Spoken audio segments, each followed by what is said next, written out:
Viewers, আসসালামু আলাইকুম। আশা করি সবাই ভালো আছেন। আজ আমি আপনাদের সাথে শেয়ার করব টমেটোর টক ঝাল একটা মজাদার রেসিপি। টমেটোর চাটনি নামে এটা পরিচিত। এই রেসিপিটি এত মজার হয় যে কাউকে একবার যদি আপনি করে খাওয়ান বারবার খেতে চাইবে। আর রেসিপিটি করতে খুব অল্প সময় লাগে। চুলায় একটা পাত্র বসিয়ে দিলাম আর এর মধ্যে দিয়ে দিলাম 2 টেবিল চামচ সয়াবিন তেল। তেলটা যখন হালকা গরম হবে তখন এর মধ্যে অ্যাড করতে হবে 2 টেবিল চামচ পেঁয়াজ কুচি। এই পর্যায়ে এসে চুলার জাল মিডিয়াম হিটে রেখে পেঁয়াজগুলোকে হালকা ব্রাউন করে ভেজে নেব। পেঁয়াজটা ভাজা হয়ে গেলে এর মধ্যে অ্যাড করে দিতে হবে হাফ চা চামচ হলুদের গুঁড়ো, হাফ চা চামচ ধনিয়ার গুঁড়ো ও হাফ চা চামচ মরিচের গুঁড়ো। অল্প একটু পানি দিয়ে দিচ্ছি যেন মশলাটা নিচ থেকে পুড়ে না যায়। অ্যাড করছি স্বাদ মতো লবণ। এখন সব কিছুকে উল্টে পাল্টে প্রায় 4 থেকে 5 মিনিটের মতো খুব ভালো করে কষিয়ে নেব।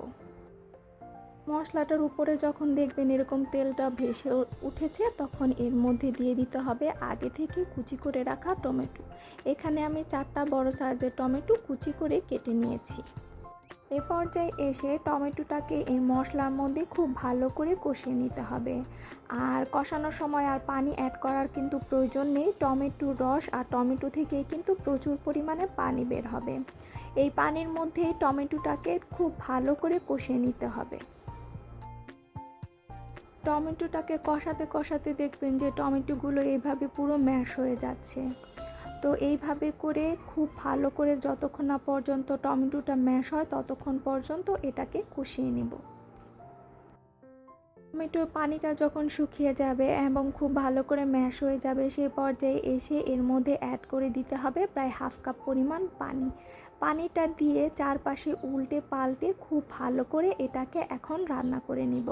আর এ পর্যায়ে কিন্তু চুলার জাল মিডিয়াম হিটে থাকবে। মিডিয়াম হিটে রেখে এটাকে রান্না করে নিব ঠিক ততক্ষণ পর্যন্ত যতক্ষণ পর্যন্ত এই ঝোলটা টেনে আসছে। আর এ পর্যায়ে এসে কিন্তু আপনারা কখনোই ঢাকনাটা লাগাতে যাবেন না। ঢাকনাটা লাগালে কিন্তু টমেটোর যে সুন্দর কালার সেই কালারটা নষ্ট হয়ে যাবে। টমেটোটা যখন এরকম মাখা মাখা অবস্থায় হয়ে আসবে তখন এটাকে বাগার দিতে হবে।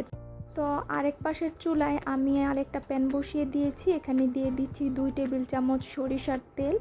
তেলটা যখন হালকা গরম হবে তখন এর মধ্যে অ্যাড করে দিতে হবে একটা বড় সাইজের রসুন কুচি।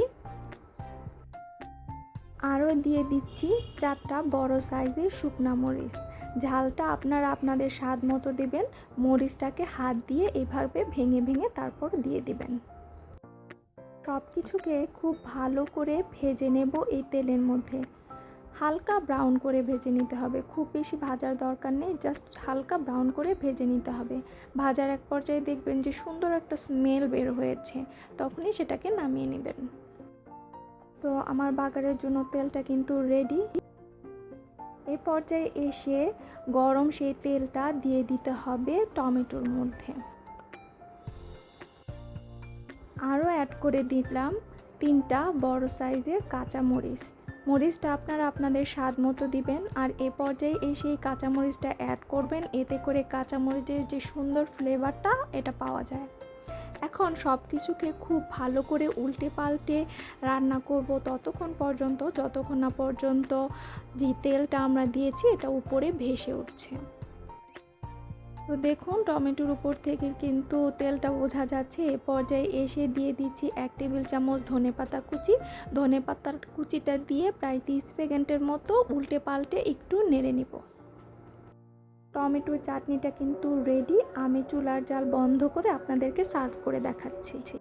এভাবে টমেটোর চাটনি করে খেলে আপনার মুখের যদি রুচি নষ্ট হয়ে যায় সেটা দেখবেন ফিরে আসবে। আর আপনি গরম ভাতের সাথে এটা খেলে আপনার খুবই ভালো লাগবে।